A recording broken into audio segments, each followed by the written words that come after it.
बिस्मिल्लाहिर्रहमानिर्रहीम। तो इस वीडियो के अंदर आज का जो हमारा टॉपिक है वो लिवर और बिलियरी सिस्टम की जो एम्ब्रियोलॉजी इसको हम डिस्कस करेंगे। होता ही है कि 3rd to 4th वीक के अंदर और जो हमारे पास लिवर है, गॉल ब्लैडर, बिलियरी जो डक्टल सिस्टम है वो अपीयर होते हैं as an outgrowth hepatic diverticulum or the liver back from the distal part of the ventral foregut. एक हमारे पास जो है ना ये फोरगट है, फोरगट का जो डिस्टल पार्ट है उसकी जो वेंट्रल सरफेस है वहाँ से ग्रोथ जो है वो अपीयर होना शुरू होती है और उस ग्रोथ को हम हेपेटिक डायवर्टिकुलम कहते हैं। हेपेटिक डायवर्टिकुलम जो है वो उसका जो लार्जर पार्ट है, जो क्रेनियल पार्ट है वो ग्रो करता है लार्ज क्रेनियल पार्ट में, इसको हम प्राइमोडियल लिवर कहते हैं। और इसका जो कॉडल पार्ट है वो स्मॉलर होता है और वो जो है वो फर्दर गॉल ब्लैडर बनेगा। उसके बाद होता ही है कि लिवर जो है इसकी डेवलपमेंट के दो सोर्सेज हैं। एक सोर्स जो है वो लिवर बड है जो कि फोरगट के वेंट्रल पार्ट से जो है ना वो ओरिजिनेट हुआ है और वो बेसिकली एंडोडर्म से ओरिजिनेट होता है। ये लिवर का पैरेन्काइमा बनाता है, लिवर के सेल्स बनाता है और हेपेटिक कॉर्ड्स बनाता है जो कि अरेंज करते हैं अपने आप को और उनके अराउंड जो है वो वाइटलिन डक्ट और अम्बलाइकल वेन्स जो हैं वो इनसर्कल करती हैं। वाइटलिन और अम्बलाइकल वेन्स जो हैं वो फर्दर लिवर साइनोसाइड्स बनाते हैं। तो लिवर का पैरेन्काइमा जो है वो बेसिकली एंडोडर्म से है और जो लिवर के साइनोसाइड्स हैं वो वाइटलिन और अम्बलाइकल वेन्स की वजह से। उसके बाद हमारे पास जो है ना स्प्लैंक्निक मेसोडर्म है। स्प्लैंक्निक मेसोडर्म जो है वो बेसिकली मेसोडर्मल सेप्टम ट्रांसवर्सम जो होता है ये फाइब्रस कैप्सूल बनाता है। इसके अलावा हेमेटोपोएटिक सेल्स जो हैं इस फाइब्रोब्लास्ट और कफर सेल जो हैं लिवर के वो भी सेप्टम ट्रांसवर्सम से ओरिजिनेट हो रहे होते हैं। अब जो हमारे पास सेप्टम ट्रांसवर्सम है, जो मेसोडर्मल प्लेट है, पेरिकार्डियल एरिया और यॉर्क सैक का जो स्टॉक है उसके दरमियान एक जो मेसोडर्मल प्लेट होती है उसको हम सेप्टम ट्रांसवर्सम कहते हैं। तो जो हमारे पास कफर सेल्स हैं वो बेसिकली सेप्टम ट्रांसवर्सम से आए हैं। फाइब्रोब्लास्ट भी सेप्टम ट्रांसवर्सम से, हिपेटोपोएटिक सेल टिश्यू जो है वो भी सेप्टम ट्रांसवर्सम से और फाइब्रो जो कैप्सूल है वो भी सेप्टम ट्रांसवर्सम से आया है। सेप्टम ट्रांसवर्सम कहाँ पे होता है? ये बेसिकली हमारे पास जो पेरिकार्डियल एरिया है, पेरिकार्डियल एरिया और जो यॉर्क सैक है उसके दरमियान वाला जो एरिया है वो हमारे पास होगा सेप्टम ट्रांसवर्सम। उसके अलावा हमारे पास जो अटैचमेंट्स हैं बिटवीन द लिवर और एंटीरियर एब्डोमिनल वाल वो वेंट्रल मेसेंटेरी के थ्रू होगी और वेंट्रल मेसेंटेरी बेसिकली लेसर ओमेंटम और फाल्सिफॉर्म लिगामेंट से मिलके बनी होती है। इसके अंदर जो है ना वो लेसर ओमेंटम और फाल्सिफॉर्म लिगामेंट होगा। इट्स सब डिवाइडेड इनटू द हिपैटोगैस्ट्रिक, हिपैटोड्यूडिनल लिगामेंट्स। जो लेसर ओमेंटम है वो हिपैटोगैस्ट्रिक और हिपैटोड्यूडिनल लिगामेंट के अंदर डिवाइड होता है। और जो हमारे पास हिपैटोड्यूडिनल लिगामेंट होता है उसके अंदर बाइल डक्ट, हिपैटिक आर्टरी और पोर्टल वेन प्रेजेंट होती है। Then we have the falciform ligament. Falciform ligament के अंदर जो है ना वो contain the left umbilical vein, इसके अंदर लेफ्ट अम्बलाइकल वेन होती है। नेक्स्ट हमारे पास आती हैं congenital anomalies of the liver. ये यूजुअली रेयर होती हैं except the minor variation in the liver lobulation with no clinical importance. इसमें जो क्लिनिकल पैथोलॉजीज़ हैं, कंजेनिटल एनोमैलीज हैं वो यूजुअली एब्सेंट होती हैं और वेरी रेयर होती हैं। और इसके अलावा नेक्स्ट हमारे पास है connection between the foregut and hepatic diverticulum. ये हमारे पास फोरगट है, ये हमारे पास हिपैटिक डायवर्टिकुलम है। इन दोनों के दरमियान जो एक कनेक्शन होगा वो हमारे पास जो है ना वो बाइल डक्ट का सिस्टम जो है वो बनाएगा। और इसके अलावा small solid outgrowth from the latter expand and give rise to the cystic duct. अब ये हमारे पास जो हिपैटिक डायवर्टिकुलम और फोरगट के दरमियान कनेक्शन है, यहाँ से एक और डायवर्टिकुलम निकलेगा। वो डायवर्टिकुलम फर्दर जो है वो गॉल ब्लैडर में कन्वर्ट हो जाएगा। अब जो गॉल ब्लैडर होता है, गॉल ब्लैडर और इस बाइल डक्ट के दरमियान एक कनेक्शन होगा। उस डक्ट को हम कहेंगे कि वो हमारे पास सिस्टिक डक्ट है। आप अगर हम इसको ड्रा करें तो ये हमारे पास जो है ना वो बाइल डक्ट, ये हमारे पास फोरगट है। फोरगट से जो है ना वो एक आउटग्रोथ निकलती है, वो आउटग्रोथ जाके लिवर हिपैटिक डायवर्टिकुलम बनाती है। अब हिपैटिक डायवर्टिकुलम के अलावा ये जो हमारे पास डक्ट है यहाँ से एक और डक्ट जो है वो निकलती है जो कि फर्दर इलांगेट होती है और इसके जो डिस्टल पार्ट है वो डायलेट होता है। अब जो डिस्टल पार्ट है उसको हम गॉल ब्लैडर कहेंगे और इस डक्ट को हम कहेंगे कि हमारे पास सिस्टिक डक्ट है। और ये वाली डक्ट हमारे पास जो है ना वो कॉमन हिपैटिक बाइल डक्ट है और ये हमारे पास कॉमन बाइल डक्ट है जो कि फर्दर ड्यूरिनम के अंदर जो है ना वो ड्रेन होगी। उसके बाद हमारे पास कुछ अबनॉर्मेलिटीज़ आती हैं गाल ब्लैडर की। गाल ब्लैडर की जो अबनॉर्मेलिटीज़ हैं, डेवलपमेंटल अबनॉर्मेलिटीज़, उनमें असेसरी हिपैटिक डक्ट हो सकती है, यानी कि सिस्टिक डक्ट के अलावा जो हमारे पास लीवर है, लीवर की अलहदा एक जो डक्ट है वो उसके अंदर ड्यूटेनम के अंदर जो है ना वो ओपन होती है। उसके अलावा duplication of the gall bladder, एक गाल ब्लैडर की जगह पे दो गाल ब्लैडर यहाँ पे प्रेजेंट होंगे, दूसरा भी गाल ब्लैडर यहाँ पे प्रेजेंट होगा। और उसके बाद हमारे पास एक्स्ट्रा और intrahepatic biliary atresia. Atresia mean failure of duct to कैनालाइज।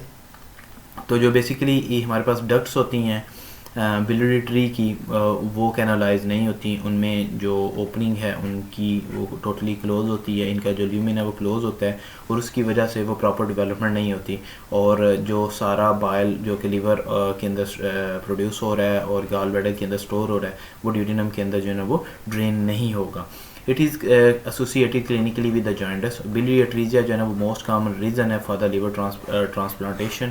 उसके अलावा हमारे पास एब्सेंट गाल ब्लैडर है, smaller caudal part of the liver bud, जो लीवर बड है उसका जो कॉडल पार्ट है वो नहीं बनता और उसकी वजह से there is a no cystic duct and the no gall bladder. तो इसमें कोई सिस्टिक डक्ट और गाल ब्लैडर जो है ना वो नहीं होता। नेक्स्ट है हमारे पास पेंक्रियाज। अब पेंक्रियाज की जो डेवलपमेंट है वो बेसिकली एंडोडर्मस सेल्स जो हैं वहाँ से पेंक्रियाज अराइज होता है। उसमें होता ये है कि एक लार्ज बर्ड होता है डॉर्सल, जो हमारे पास फोर गाट है, यहाँ पे इसकी डॉर्सल सरफेस की तरफ जो है ना वो एक बर्ड ओरिजिनेट होगा और इसकी वेंट्रल सरफेस से जो है ना वो एक स्मॉलर बर्ड ओरिजिनेट होगा। डॉर्सल साइड के ऊपर जो है ना वो लार्जर बर्ड होगा और जो वेंट्रल सरफेस है वहाँ पे जो है ना वो एक स्मॉलर बर्ड होगा। ये हमारे पास स्मॉल बर्ड है और ये हमारे पास जो है ना वो लार्जर बर्ड है। अब जो डॉर्सल साइड पे जो लार्जर बर्ड है वो ओरिजिनेट होता है directly from the caudal foregut, वो कॉडल फोरगट से ओरिजिनेट होगा और it forms the most of the pancreas. ये मोस्ट ऑफ द पेंक्रियाज की स्ट्रक्चर्स बनाएगा। इसमें हेड होगी, बॉडी होगी और टेल होगी। हेड, बॉडी और टेल जो है वो बेसिकली लार्ज बर्ड से बांधते हैं। उसके अलावा हमारे पास जो है ना स्मॉल वेंट्रल बर्ड है जो कि एक आउट ग्रोथ है नियर दी लीवर बर्ड, जहाँ से लीवर जो है ना वो उसका बर्ड ओरिजिनेट हो रहा है, उसके नीचे से जो है वो हमारे पास ventral bud of pancreas originate होता है। It give rise to lower part of the head and uncinate process को ये बनाएगा। अब हमारे पास ये जो लोअर पार्ट है ये हमारे पास स्मॉलर पार्ट ऑफ हेड और इसके अलावा जो है ना अनसीनेट प्रोसेस जो है वो बनाएगा पेंक्रियाज का। तो उसके बाद होता ये है कि जब यूजुअली ये प्रेजेंट होते हैं इस शेप में, ये डॉर्सल साइड पे प्रेजेंट होगा, ये वेंट्रल साइड पे और सुपीरियर साइड पे हमारे पास जो है ना वो हिपैटिक डायवर्टिकुलम होगा। ये स्मॉलर बर्ड है, ये हमारे पास लार्जर बर्ड है। तो स्टार्ट में जब स्टोमिक और ड्यूटेनम की रोटेशन होती है तो उस रोटेशन के साथ जो वेंट्रल पेंक्रियाटिक बर्ड है, ये जो पेंक्रियाटिक बर्ड है ये माइग्रेट करेगा डॉर्सली और lie just below and behind the dorsal pancreatic bird.